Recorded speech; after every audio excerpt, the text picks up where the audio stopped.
هلو هلو. تاني فيديو عن الجرامر. جمع الاسم. ازاي بنجمع الاسم؟ احنا اخدنا الفيديو اللي فات الفرق بين الاسم والفعل. طيب النهاردة هناخد ازاي نجمع الاسم. في عندنا 5 قواعد هناخدهم النهاردة مع بعض. واول قاعدة معانا قاعدة بسيطة جدا، ان انا بضيف اس في نهاية الاسم المفرد.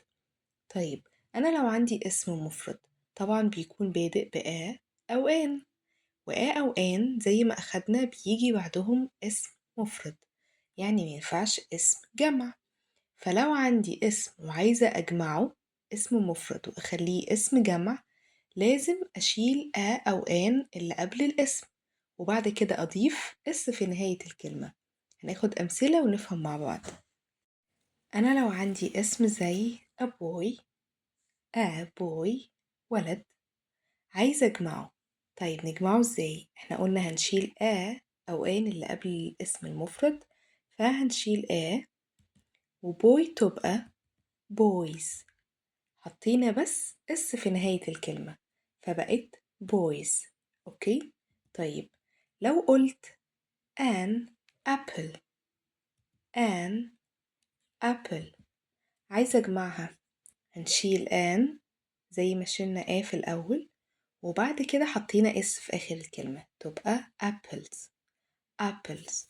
طيب وبعد كده a pen، a pen قلم، عايزة أجمعها، هشيل وتبقى pens، حطيت اس بس في آخر الكلمة. طيب a book، a book عايزة أقول كتابين، هقول two books، two books يعني كتابين 2.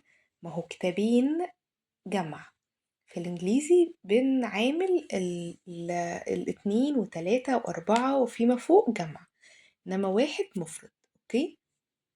طيب hand، الإيد دي إيد واحدة، عايزة أجمعها تبقى hands، hands يعني أيادي. أوكي. طيب أنا ليه قلت the hands؟ ده احنا قلنا الفيديو اللي فات إن بيجي بعدها اسم مفرد أو اسم جمع، بينفع الاتنين. فلو قلت the hands يعني الأيادي دي، الأيادي أنا بعرفها كمان زائد إن أنا بجمعها. أوكي. يبقى أنا كده عندي لما أجي أجمع الاسم المفرد بشيل أو آن قبل الاسم، وكمان بضيف اس في آخر الكلمة، وينفع قبل الاسم الجمع أحط 2 3 4 أو أي رقم فيما فوق زائد الاسم الجمع، بينفع جدا. وطبعا ده زي ما قلنا في آخر مثال.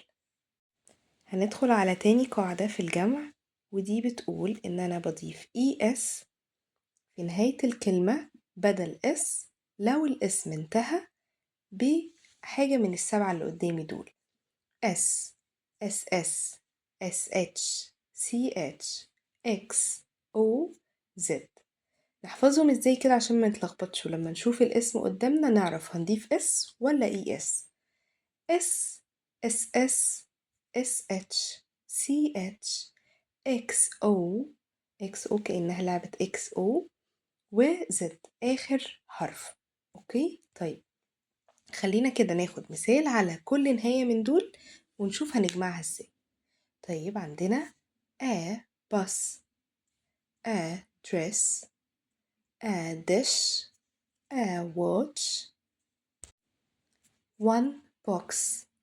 one box زي مثلا a box كده مفرد، اسم مفرد، box واحد يعني صندوق واحد. اوكي. the hero البطل، a quiz. اوكي. طيب نشوف هنجمعهم ازاي. أول حاجة كده bus، طبعا عندنا القاعدة بتاعتنا طالما هنجمع نشيل أو آن. أوكي. ده خلاص كده مفيش فيها كلام، يبقى هنشيل وتبقى buses، هنضيف es buses. طيب dress، هنشيل تبقى dresses، نفس الكلمة ولكن نضيف es. dress يعني فستان، bus يعني باص يعني أتوبيس. أوكي. طيب dish طبق، هنشيل الآ تبقى dishes. حطيت dish زي ما هي وحطيت es تبقى أطباق. طيب watch ساعة. هنشيل الآ تبقى watches. هي watch بس حطيت es. أوكي. طيب عندي one box صندوق واحد. ينفع أقول one boxes؟ طبعا لأ. هل ينفع أقول صناديق؟ واحد صناديق؟ لأ. هقول إزاي؟ أنا عايزة أجمعها، فممكن أقول مثلا six boxes, five boxes, four boxes محددتش هم عددهم قد إيه. أوكي، كل ده صح. طيب ده hero البطل ده. طيب عايزة أقول أبطال. ده heroes. حطينا الكلمة hero آخرها O، حطينا es. ده heroes. أوكي. quiz يعني اختبار. أوكي. طيب بنعمل إيه عشان نجمعها؟ هنشيل الآ ونحط es زي ما متعودين، بس في هنا كده تركية. هنحط زد كمان وبعد كده نحط es. هي الكلمات اللي بتنتهي بالزد كبيرة شوية على الوقت ده، ولكن أنا حبيت أجيب مثال إن هي بتنتهي es. يعني الكلمة اللي بتنتهي بالزد هنضيف لها es، ولكن هنا حطينا زد. مش شرط خالص نعرفها دلوقتي، ولكن نبقى عارفين جمع quizzes بنحط زد كمان يبقى دبل زد ومعناها اختبار. اوكي. ونعرف ان الكلمة اللي بتنتهي بالزد هنحط لها es. هندخل على تالت قاعدة ودي صغيرة وبسيطة قوي. الاسم اللي بينتهي بواي هنشيل الواي ونحط I ونضيف es، ولكن بشرط ان الواي يكون جاي قبلها حرف ساكن، يعني اي حرف من 21 الساكنين. يعني لو الواي جاي قبله حرف من الفايف فاولز بتوعنا اللي هما A, E, I, O, U، القاعدة دي مش هتنطبق عليه. هناخد أمثلة. أنا عندي كلمتين عايزة أعرف أنهي واحدة فيهم هتنطبق عليها القاعدة دي. A baby طفل، A boy ولد. طيب هل الاتنين بينتهوا بحرف الواي؟ أيوة. طيب هل الاتنين قبلهم جاي حرف ساكن؟ لأ. أول كلمة في قبل الواي حرف ساكن، وتاني كلمة في قبل الواي حرف متحرك. نجمع دي ازاي ونجمع دي ازاي؟ بيبي عشان نجمعها A كده كده هتتشال سواء في بيبي أو بوي. طيب اتشالت بيبي هتتجمع، هتنزل زي ما هي، ولكن الواي هتتحول لآي ونضيف es تبقى babies. طيب والبوي الأو حرف متحرك، الحروف المتحركة قبل الواي قوية، ما بتسمحش إن الواي تتحول آي، لأ، بتتجمع زي القاعدة الأساسية بإضافة اس تبقى boys babies boys. رابع قاعدة معانا الاسم المنتهي بF أو FE، بشيل الF E أو الF وبحط VES، يعني كأني بحول الF لV وبحط ES. اتفقنا؟ أوكي. طيب ناخد أمثلة على طول. wife زوجة. wife عايزة أجمعها تبقى wives. بصوا شلنا والوايف حطيناها زي ما هي، ولكن شلنا FE وحطينا VES. أو ليها طريقة تانية إن هي wives WI والF حولناها V وحطينا ES. تمام. ولكن خلينا نقول إن احنا بنشيل FE ونحط VES. طيب half يعني نص. هنعمل ايه؟ هي منتهية بF، هنجمعها ازاي؟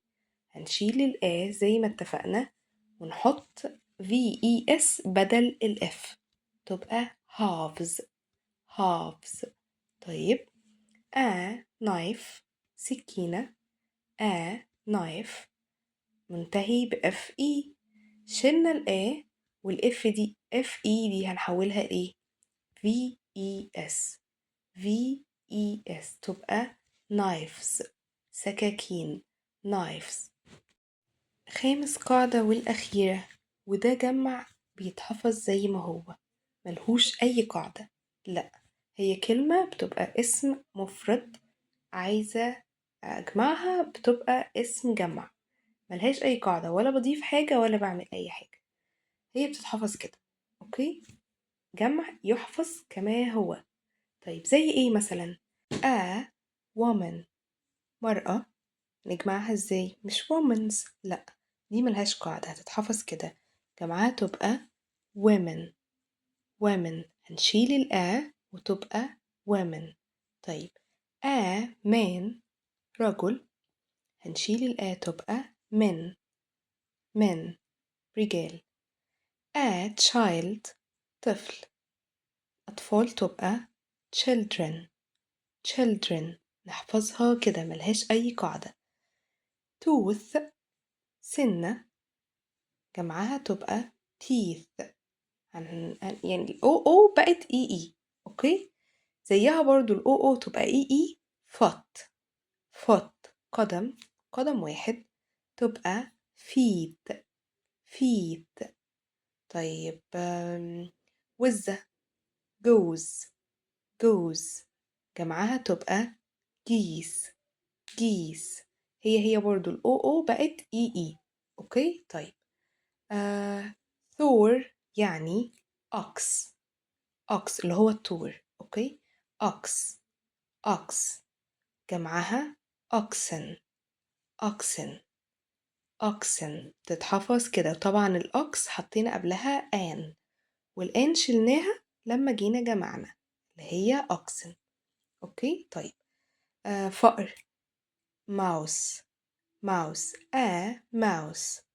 طيب عايزة أقول فئران، mice mice mice. طيب خروف، sheep sheep. طيب خرفان، sheep برضو، بس شلنا الإيه. أوكي، sheep برضو. طيب زيها برضو fish، سمكة، fish.